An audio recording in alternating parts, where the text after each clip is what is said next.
So our first teeny tiny realm was an antarium, which is our faunacarium mixed with a terrarium. If you want to learn more about that particular project, then just click the link above. But today what we'll be looking at is a teeny tiny native terrarium.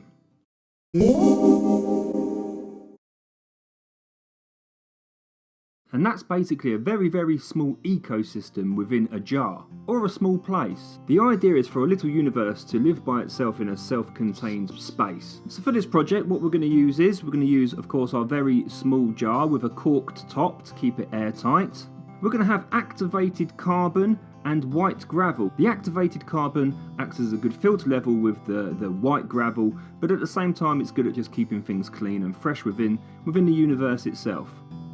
We're going to use these pretty nifty, very long tweezers so we can get in there and do our work. We're going to use a stick like this so we can, again, get in there and just make holes to get roots down. And also we're just going to use the back end of a pencil just to flatten things out, basically. Now, as you can see, I've just crushed the activated carbon up a little bit just so it's easier, can get in there easier. And then we've got the white gravel, which we're going to add first.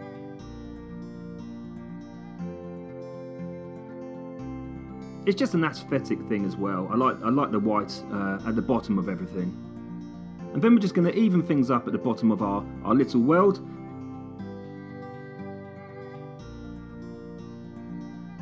And here comes the fun bit. Right, we go outside and we find our plants.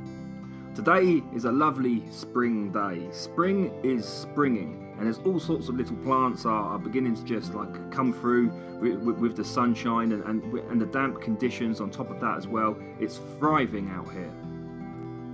So firstly, I'm just going to take some of this luscious green moss.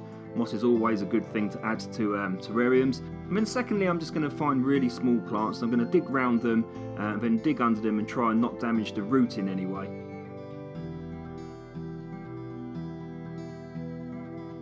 And I'm also going to take a load of this mud as well because it's a native terrarium, and that means it's native to where you live.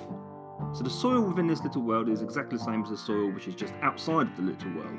So back home we've got our plants and we've got our mud, and all I'm going to do now is just break up the mud a little bit. There's some pretty big bits in here and it's all got to fit in that tiny little jar. Then it's just a case of getting the mud into our little world, flattening it out a little bit, and then just getting those plants in there. And then what we're going to try and do is, it can take some time and some patience, and that's the really good part about it. I really enjoy this bit. I find it quite calming. And then I'm just trying to coax those roots down, and it's it can be difficult, but it's just a case of trying to get those roots down as far as possible so they can take hold and the little plant will thrive in that environment. Okay, so that's looking good. And all I'm going to do now is take the back end of that pencil just to flatten things down a little bit and just add a little bit of moisture, make the mud wet so it's more pliable, so it's easier to manipulate. And then alongside our little plant there, I'm just going to add some moss, which gives the impression of a teeny tiny little forest if you look at it closely. I think that's amazing.